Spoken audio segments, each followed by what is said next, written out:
This video carries a tone of consciousness. You are invited to listen with your breath. Hi everyone, I'm Dreamwalker. In this video, we'll continue from the previous series and focus on one core topic: soul lines, consciousness, and what happens when they disconnect. This is not meant to create fear. It is simply an observation of how consciousness behaves under certain conditions. In the human system, there are three primary soul lines. They connect three key centers: the crown, the third eye, and the heart. These lines are not symbolic. They function as channels that allow consciousness, emotion, and perception to work together.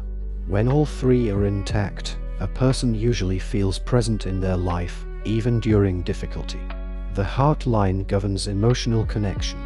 When this line is disrupted, life can feel empty or distant. People may continue functioning, but without a sense of meaning. Daily activities feel exhausting, even when nothing is objectively wrong. The crown line maintains higher awareness and orientation. If this line weakens, a person may lose direction. They may feel disconnected from purpose, values, or long-term clarity. Decisions become harder, not because options are complex, but because inner guidance feels absent.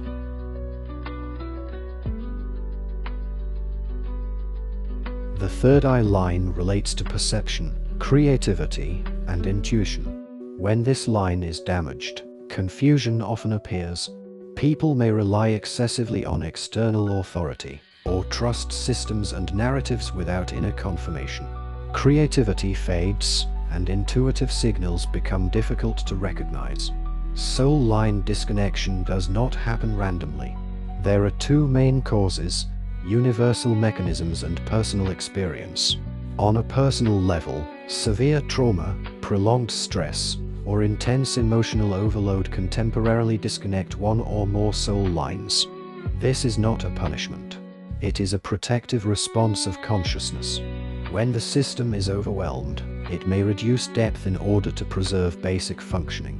As a result, a person may continue living, but with reduced emotional range or awareness.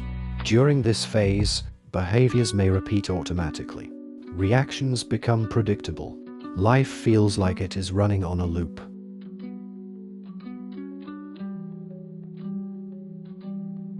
When soul lines disconnect, the universe does not leave the system empty.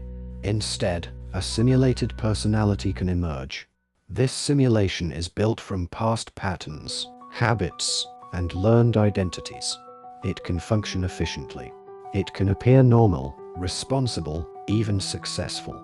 The simulated personality repeats familiar behaviors each day. It may strongly align with labels such as astrology signs, personality types, or behavioral codes linked to birth data. However, there is one key difference. There is no genuine creativity. Actions are repeated, not created.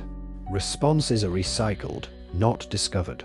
To others, this state may look stable, but internally, something feels missing.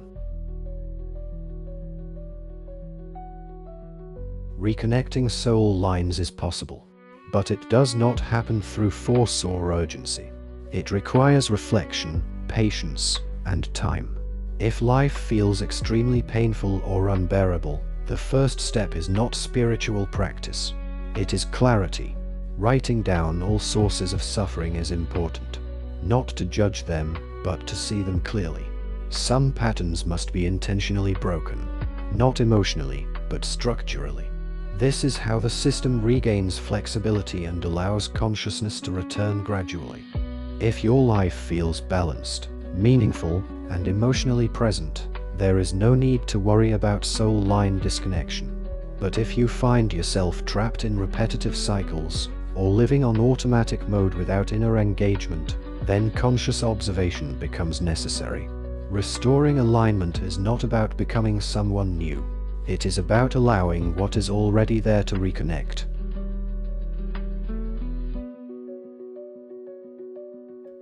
Thank you for being here. you have done enough for today. Just let your awareness settle and return whenever you feel ready. Thank you.